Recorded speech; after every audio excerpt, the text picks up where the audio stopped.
कैसे हैं? नमस्कार दोस्तों, कैसे हैं आप लोग? और आशा करता हूँ पिछली बार की तरह आप लोग एकदम मस्त होंगे, एकदम ठीक ठाक होंगे, बिंदास होंगे और होने भी चाहिए। ठीक है, गर्मी थोड़ी सी बढ़ने लगी है तो इसलिए अपने सेहत के लिए चलिए। अभी तक हम अपने अपनी क्लास में जो स्टडी कर चुके हैं, पढ़ चुके हैं, वो आपका है, और जो टॉपिक चल रहा है वो आपका है संवैधानिक विकास का द्वितीय चरण, जिसका समय है आपका 1858 से 1947। ठीक है, तो इसमें अभी तक हम लोग जो है स्टडी कर चुके हैं अपने, तो जिसमें आपका भारत शासन अधिनियम 1858 और भारत परिषद अधिनियम 1861 और भारत परिषद अधिनियम 1892 और भारत परिषद अधिनियम 1909 और भारत परिषद अधिनियम 1919 और भारत सरकार अधिनियम 1935 और क्रिप्स मिशन 1942 और बेबल प्लान 1945। इस चीज़ की चर्चा हम अपने पिछली क्लास में कर चुके हैं और आज हम अपने टॉपिक को आगे बढ़ाते हैं। और आज का टॉपिक थोड़ा इंटरेस्टिंग है क्योंकि इसके बाद जो आने वाला है वो आपके एग्ज़ाम के पॉइंट ऑफ व्यू से काफ़ी महत्वपूर्ण रहने वाला है।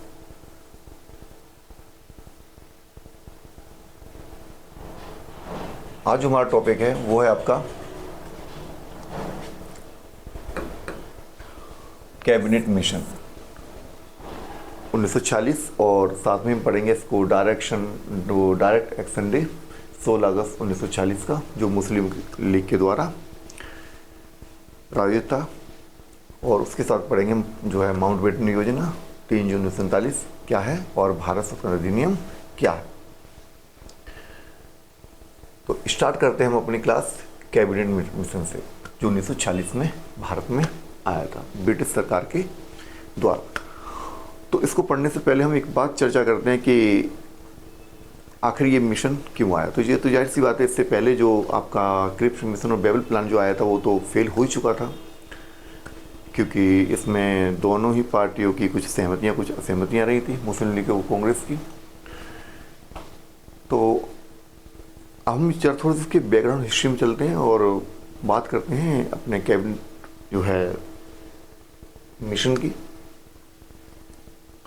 तो जाहिर सी बात है 1945 में इंग्लैंड में चुनाव संपन्न हुए और उस चुनाव में जो लेबर पार्टी थी उसको भारी बहुमत मिला और इस पार्टी ने वादा किया था कि यदि हम पावर में आते हैं, यदि हम सत्ता में आते हैं तो हम भारत को जो है स्वतंत्रता प्रदान कर देंगे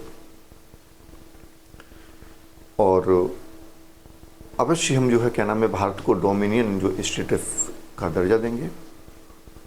और लेबर पार्टी के एक सम्मेलन में जो उसके एक नेता हैं बेबिन, उन्होंने कहा भी था कि यदि हम विजयी होते हैं तो हम भारत मंत्री का जो कार्यालय है भारत में उसे बंद कर देंगे और इसका जो कार्य डोमिनियनों को दे देंगे।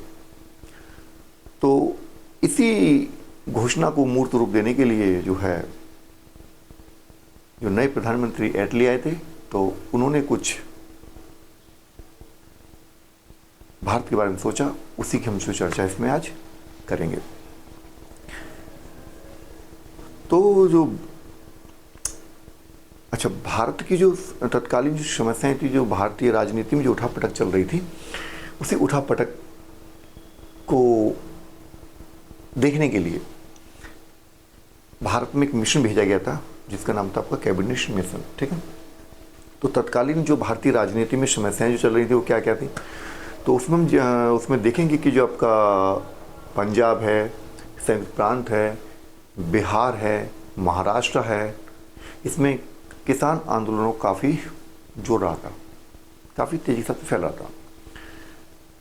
जिस समय आपका इन क्षेत्रों में किसान आंदोलन चल रहे थे, वहीं बम्बई जैसे प्रांत में वहाँ पर नौसेना ने विद्रोह कर दिया था और भारत के जो अन्य हिस्से थे वहाँ पर भी हड़तालें, जुलूस और किसान संघर्ष चल रहे थे कि जो है सत्ता भारतीय को सौंपी जाए जो और अंग्रेज यहाँ से चले जाएं।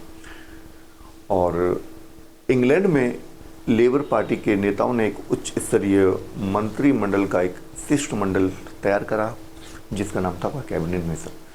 और इस कैबिनेट मिशन के तहत 3 व्यक्ति जो भारत में आए थे, एक थे आपके Lord Pethick Lawrence, Sir Stafford Cripps और एबी अलेक्जेंडर। तो जो आपका क्या नाम है, जो क्रिप्स हैं और ये तीनों ही जो आपके कैबिनेट, ब्रिटिश कैबिनेट के मंत्री हैं। और भारतीय जो परिस्थिति थी, जो नौसेना का विद्रोह था, उसमें जो सरदार पटेल थे, उन्होंने अपनी सूझबूझ का परिचय देते हुए उस सैनिक समस्या को तो हल वहीं कर लिया उन्होंने। अच्छा जी, अब जो ये क्या नाम है, स्टेफोर्ड क्रिप्स थे, जो आपके बोर्ड ऑफ ट्रेड के अध्यक्ष थे। क्रिप्स जो हैं बोर्ड ऑफ ट्रेड के अध्यक्ष थे ये। वहीं जो लॉर्ड पैथिक जो लॉरेंस हैं, ये आपके भारत सचिव थे लॉरेंस।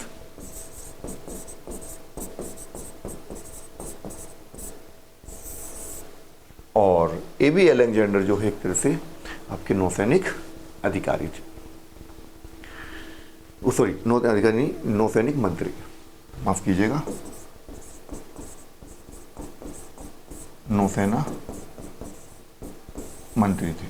ये तीनों ही मिलकर, और इन तीनों की ही ये 3 ही भारत में आए थे कैबिनेट मिशन के अंतर्गत। तो इसमें से प्रश्न पूछा लिया जाता है यहाँ से कि ऐसा कौन सा व्यक्ति है जो इन तीनों में से कि जो इससे पहले भारत में आ चुके थे। तो ध्यान रखिएगा, इससे पहले आपके क्रिप्स मिशन के तौर पर स्टेफोर्ड क्रिप्स ही पहले भारत में आ चुके थे। ठीक है, तो अब भारत के वातावरण को जानने के लिए जो ये आया था मिशन, तो क्या था कि इसमें जो ब्रिटिश प्रधानमंत्री थे, जो निर्वाचित प्रधानमंत्री थे, जो एटली थे, वो हाउस ऑफ कॉमन्स में मार्च 1946 में क्या कहते हैं, वो कहते हैं कि हमें अल्पसंख्यकों के हितों का ध्यान है, उन्हें भय से मुक्त रहने का अवसर मिलना चाहिए। बहुत अच्छी बात है, लेकिन बहुसंख्यकों की प्रगति को रोकने का अल्पसंख्यकों को कोई अधिकार नहीं दिया जा सकता। और भारतीय स्वतंत्रता की समस्या इतनी जटिल ही नहीं होती यदि इंग्लैंड की सरकार अल्पसंख्यकों को इतना अधिक महत्व देती। ये बात एटली हाउस ऑफ कॉमन्स में बोल रहे हैं कि यदि इंग्लैंड की सरकार अल्पसंख्यकों को यदि इतना महत्व न देती तो आज भारत के अंदर जो समस्याएं उत्पन्न हुई हैं, इतनी बड़ी समस्या उत्पन्न नहीं होती। तो जाहिर सी बात है कि इससे पहले ब्रिटिश सरकार ने जो भारत में जो खेल खेला था वो काफ़ी गंभीर था। उसकी चर्चा ये लेबर पार्टी जो है, जो भारत का पक्ष चाहती थी, जो भारत की स्वतंत्रता चाहती थी, इस बात के लिए ये जो है कह रही है। तो अब जो ये व्यक्ति हैं, कैबिनेट मिशन जो भारत आता है 16 मई 1946 को ये एक योजना प्रस्तुत करता है। ठीक है, तो ये क्या थी योजना, इसकी हम चर्चा करते हैं। यानी कि क्रिप्स मिशन की जो योजना थी क्या थी, चलिए। कि ब्रिटिश भारत और देसी रियासतों को मिलाकर एक भारतीय संघ बनेगा। कौन कौन सा? ब्रिटिश भारत और देसी रियासतों को मिलाकर एक भारतीय संघ बनेगा। इसे विदेशी मामले और रक्षा मामले और संचार संबंधी मामले भारतीय संघ में निहित होंगे और धन एकत्र करने का जो अधिकार होगा वो संघ के पास में होगा। संघ की अपनी कार्यपालिका होगी और संघ की अपनी विधायिका होगी। ब्रिटिश भारत और देसी रियासतों के प्रतिनिधि इसमें सम्मिलित होंगे।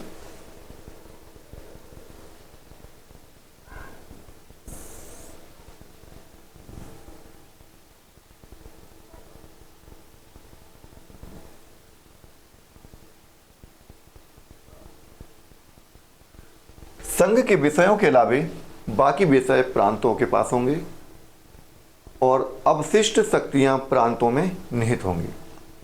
कुछ प्रांत मिलकर अपने अलग अलग ग्रुप्स का निर्माण कर सकते हैं या अपने अलग अलग ग्रुप बना सकते हैं। भारतीय रियासतों को छूट होगी कि वे संघ में शामिल हों या स्वतंत्र अस्तित्व बनाए रख सकते हैं। संविधान बनाने के लिए एक संविधान सभा का निर्माण जल्द होगा। एक अंतरिम सरकार की स्थापना शीघ्र होगी जिसे भारत के सभी प्रमुख दलों का समर्थन होगा और संघ और समूह में के जो संविधानों में इस बात की व्यवस्था होगी कि वे 10 वर्ष में संविधान में संशोधन कर सकते हैं। ऐसी इस प्रकार की कैबिनेट मिशन के तहत प्लानिंग थी कि वे जो भारतीयों को देने जा रही थी। तो इसका कंक्लूजन क्या था? इसका कंक्लूजन था कि कांग्रेस और मुस्लिम लीग ने पहले तो इसे स्वीकार कर लिया, किंतु 29 जुलाई 1946 को मुस्लिम लीग ने इसे अस्वीकृति प्रदान कर दी। उसने इसे मानने से इनकार कर दिया। तो उसके मानने के पीछे अधिकार तो यही होगा कि अच्छा जी, आगे बात करते हैं कि इसने जो है मुस्लिम लीग ने 16 अगस्त 1946 को एक पाकिस्तान नाम के जो एक अलग राष्ट्र की मांग कर दी और इसने जो है डायरेक्ट एक्शन डे शुरुआत कर दिया, डायरेक्ट एक्शन शुरुआत कर दिया। तो ये डायरेक्ट एक्शन डे क्या था, जरा इस बात की चर्चा मैं करता हूँ, आपके लिए बता रहा हूँ, बहुत ज़रूरी है आपके लिए।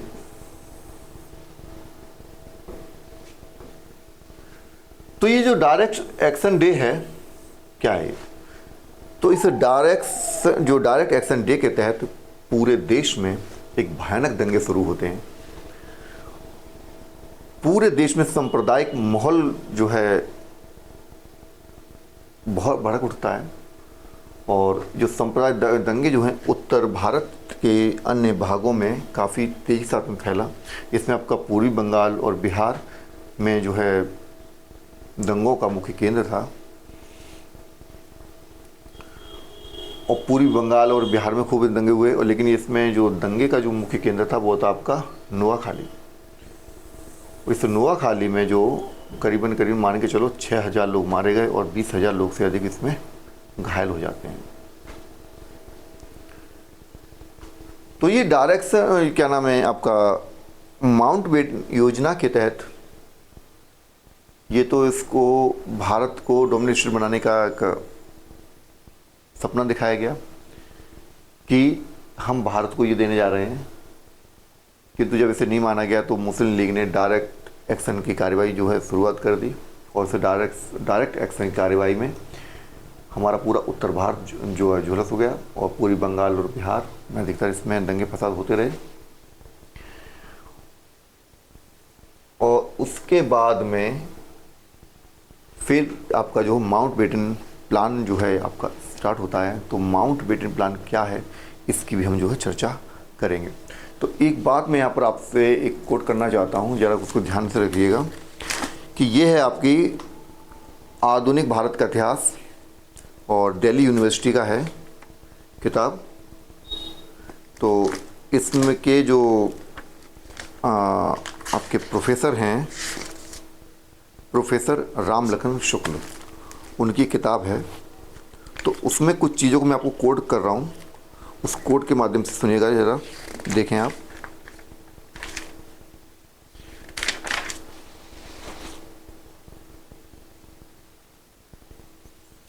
तब आपको कुछ चीज़ें समझ में आएंगी। तो ये किताब में लिखते हैं कि गांधी जी की प्रथम मुलाकात माउंटबेटन से 31 मार्च 1947 को हुई। इसमें गांधी जी का सुझाव था कि अंतरिम सरकार पूर्ण रूप से लीग के नेता जिन्ना के हाथों में सौंप दी जाए, जिससे भारत में सांप्रदायिक दंगे को रोका जा सके। परंतु गांधी जी का यह सुझाव कांग्रेस नेताओं और वर्किंग कमेटी को मान्य नहीं था और जिन्ना की जो पहली मुलाकात कुछ दिनों के बाद में 6 अप्रैल को हुई, जिसमें जिन्ना ने गांधी के सुझाव का विरोध किया।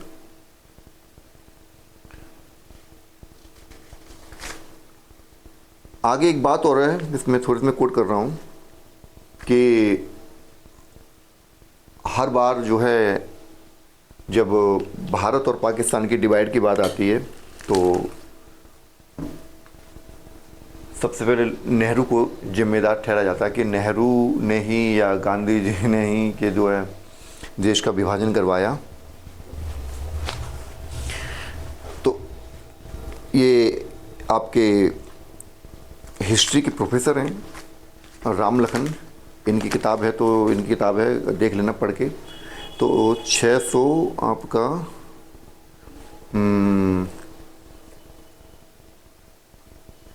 36 पेज नंबर है, आधुनिक भारत का इतिहास है। तो इसमें इन्होंने लिखा हुआ है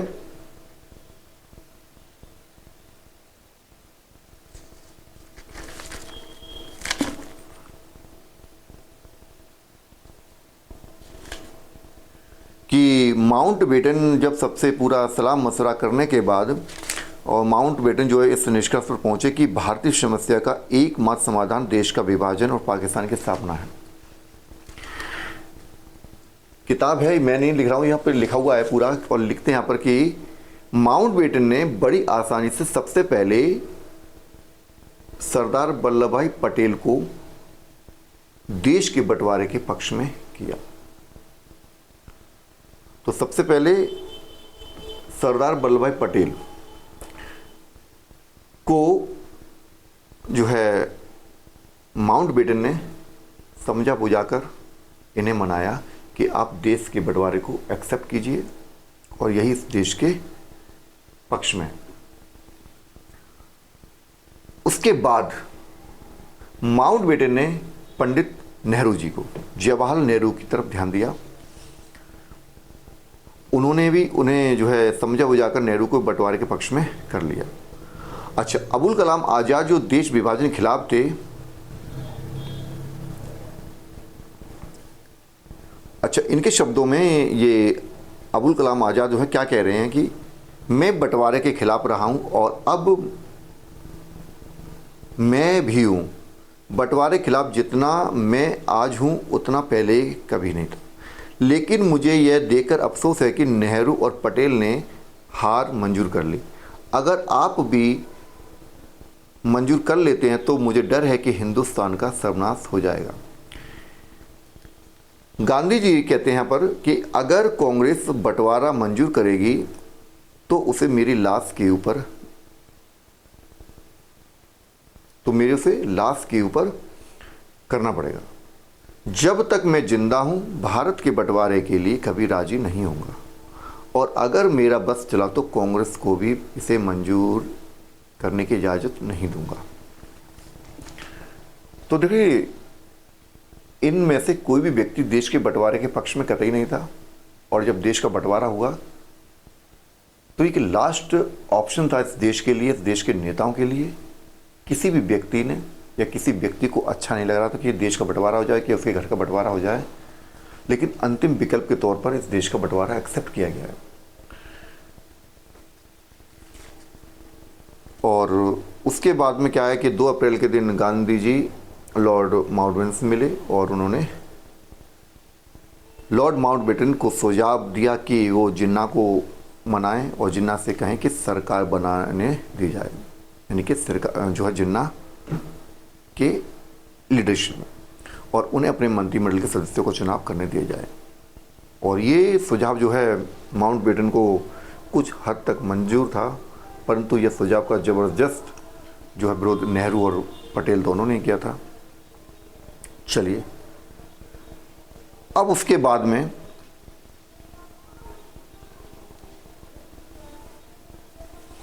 तीन जून 1947 को भारत विभाजन की योजना प्रकाशित की गई और माउंटबेटन योजना जनसाधारण के शब्दों में मन बाटन योजना के नाम से प्रसिद्ध हुई। और इसी दिन एटली ने ये इस जो है योजना को इंग्लैंड की संसद में प्रस्तुत कर दिया। अब इस योजना के तहत क्या क्या लेख लेकर या क्या क्या चीज़ें सामने आने वाली थी, क्या क्या ये देश को देने जा रहे थे, उस चीज़ की चर्चा मैं यहाँ पर कर रहा हूँ। चलिए, तो माउंटबेटन योजना क्या थी? तो जाहिर सी बात है, ये 3 जून 1947 को जो प्रकाशित हुई, और इस योजना के बारे में, इस योजना क्या क्या है, क्या इस योजना का प्रस्ताव था, उसकी मैं चर्चा आपके साथ करने जा रहा हूँ। तो सबसे पहले इस योजना में कि भारत का विभाजन 2 राज्यों में होगा, एक भारतीय संघ और दूसरा पाकिस्तान। राज्यों की सीमा निर्धारित करने से पहले पश्चिमोत्तर सीमांत प्रांत, कौन सा? पश्चिमोत्तर सीमांत प्रांत और असम के सिलट जिले में एक जनमत संग्रह कराया जाएगा, और इनसे पूछा जाएगा कि वो किधर और किसके साथ जाना चाहते हैं, किसके साथ रहना चाहते हैं। वहीं सिंध में वोट के द्वारा यह निश्चित किया जाएगा कि वह किनके साथ और कहाँ जाना चाहते हैं, भारत या पाकिस्तान के साथ। चलिए, अच्छा जी, पंजाब, बंगाल और असम के विभाजन के लिए सीमा आयोग का गठन भी किया जाएगा, ऐसा जो है प्रावधान था इसमें।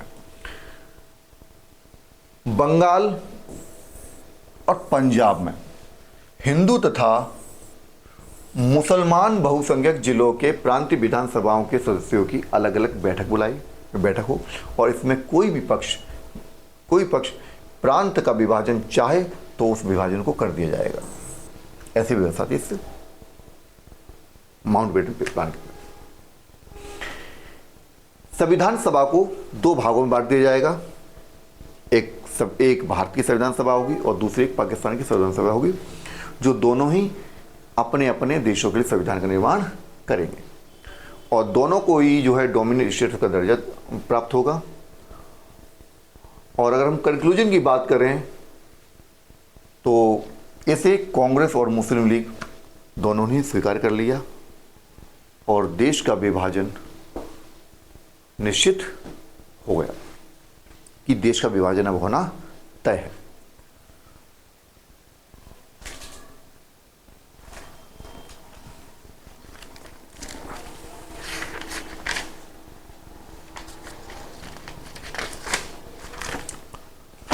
अब इसके बाद में आपका जो एक लास्ट इसी में पॉइंट बचता है, हम उसकी चर्चा करेंगे कि भारतीय स्वतंत्रता अधिनियम जो है क्या है।